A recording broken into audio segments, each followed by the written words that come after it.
Now it's time to meet the class of 2020 for the players going into the Hall of Fame.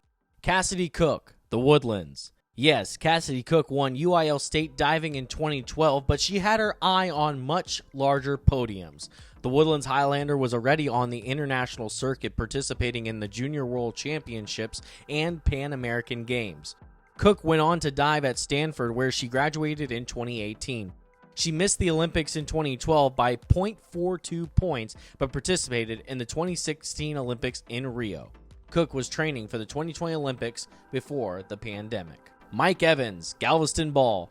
Mike Evans was a basketball stud. He happened to play football at Galveston Ball his senior year, and the rest is history. While he averaged 18 points per game for the Tour basketball team and ran track, Evans' future was football. He starred for Texas A&M and earned all SEC and All-American first-team honors. He was drafted by the Tampa Bay Buccaneers with the number 7 overall pick in the 2014 NFL Draft and is a 3-time All-Pro. Dustin Garrison, Pearland.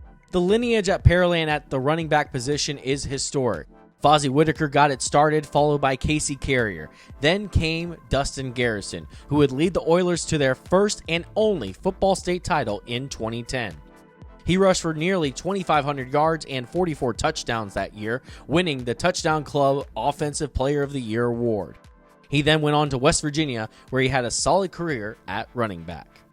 Most memorable moments that I can remember from high school and at Pearland is just being with teammates, just being with those boys who I played with, freshman all the way to senior year. One moment that sticks out to me the most is, right before state and our senior year, we played North Shore the year before, previously, our junior year, and our quarterback, we got beat. North Shore beat us the first round of playoffs, and our quarterback Trey Anderson had thrown like 4 interceptions that game. And I remember him getting on the bus. We're juniors sitting next to each other, and he's crying his eyes out, upset at himself, at his performance. And, I'm just trying to pat him on the back. We got another year, man. We'll be all right. He's like, no, man, I don't like how we left like that. We're never going to lose a game ever again. And I was like, yeah, that sounds right. It sounds good, whatever.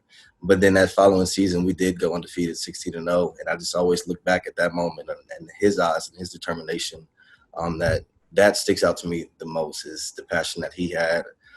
Seeing him learn from those mistakes he did and then have an incredible season after that. So it's just those moments with the boys that I will always remember.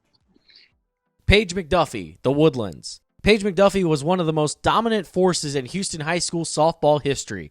McDuffie led the Woodlands Highlanders to the 2011 state title and were crowned national champions. She was the Gatorade National Player of the Year, going 37-1. She was ESPN Rise Miss Softball, Max Prep's National Player of the Year, and the Class 5A MVP. She went on to play at UCLA for a legendary coach, Kelly Inouye Perez, before coaching at Dartmouth and Texas State. My most memorable moment would actually be the game that took us to the state championship. It was against Tomball. And the crowd and the atmosphere was so crazy, and it was so emotional because we all played against each other in travel ball.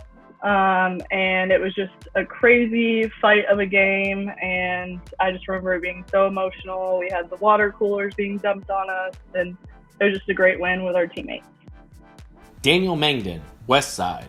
Daniel Mengden is more than his famous mustache. The Westside Wolves pitcher was a 3-time District 25A MVP for his exploits.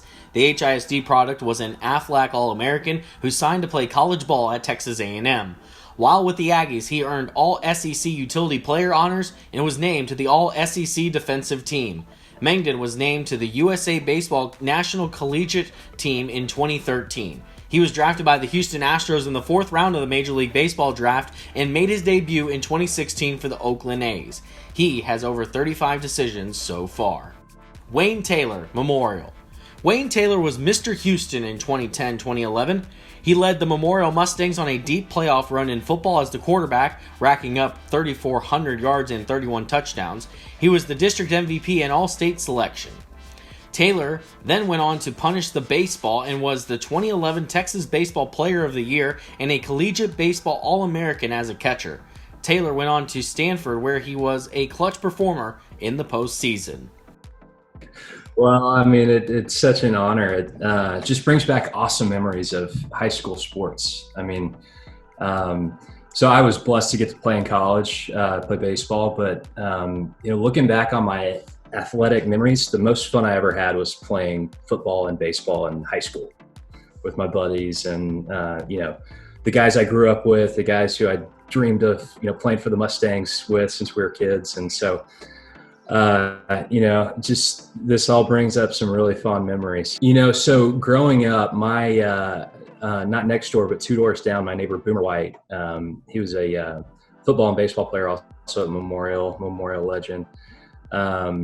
We grew up playing in the street all the time, and it was just so fun to get to play on the same football team, especially together. We had a really great years. One year in football, we went to the state semifinals, and I just remember some of the moments in the playoffs where we beat some teams that we weren't supposed to beat, and just getting to share that with him, I think was really special, and I think about that a lot.